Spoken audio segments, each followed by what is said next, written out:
देवघर कसे असावे? तर देवघर हे कधीही बेडरूम मध्ये देवघर ठेवू नये.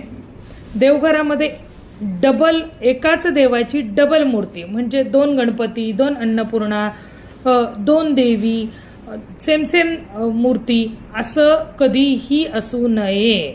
देवघरामध्ये 3 इंचापेक्षा मोठे देव संसारी माणसांनी ठेवू नये.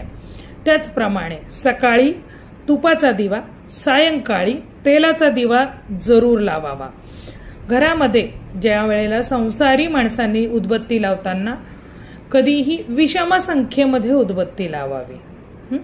1, 3, 5 या संख्येमध्ये एक उदबत्ती शक्यतो संसारी लोकांनी लावू नये, कारण की संन्यासाने एक उदबत्ती लावावी. ठीक आहे.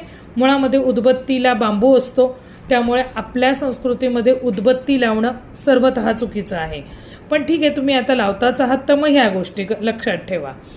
देवघरात आतमध्ये देवघराच्या आतमध्ये कधीही अगरबत्ती लावायची नाहीये.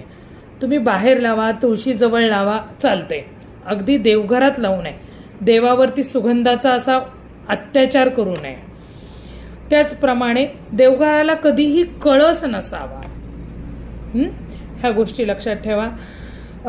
त्यानंतर देवतेचा जो घरामध्ये कलश मांडलेला असतो, त्या कलशामध्ये दर पौर्णिमेला पाणी चेंज करावे, नारळ बदलावा. जर का नारळाला कोंब येत असेल तर ठीक आहे, पण तो कलश दर पौर्णिमेला तुम्ही त्याच्यामध्ये हे करावं. रोज तुम्ही त्यामध्ये थोडं थोडं पाणी घालू शकता, पण मेन पाणी तुम्हाला पौर्णिमेला बदलायचं आहे. त्या कलशातलं पाणी घरभर शिंपडायचं आणि नंतर ते पाणी बदलून टाकायचं, कलश घासून पुन्हा नव्याने भरायचा.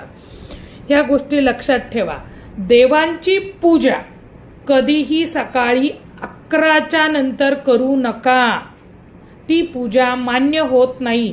11 ते 3 हा अपराह्न काळ सांगितलेला आहे आणि या काळामध्ये भूत जागृत होतात. त्यामुळे या काळामध्ये केलेली पूजा ही भूतांना पोचते, देवतेला ती पोचत नाही. घरातील सगळ्यांनी सकाळी लवकर आंघोळ करून पूजा वेळेत करा. वेळेत 12च्या आत नैवेद्य दाखवा, तरच तो नैवेद्य आणि ती पूजा देवतेला पोचते. नाही तर तुम्ही करूच नका ना. कशासाठी करताय लोकांवरती हे अत्याचार आणि दाखवताय की आम्ही इतकं करतो म्हणून? करू नका. करायचं असेल तर वेळेत करा. खडी साखरेचा नैवेद्य सुद्धा देवतेला चालतो.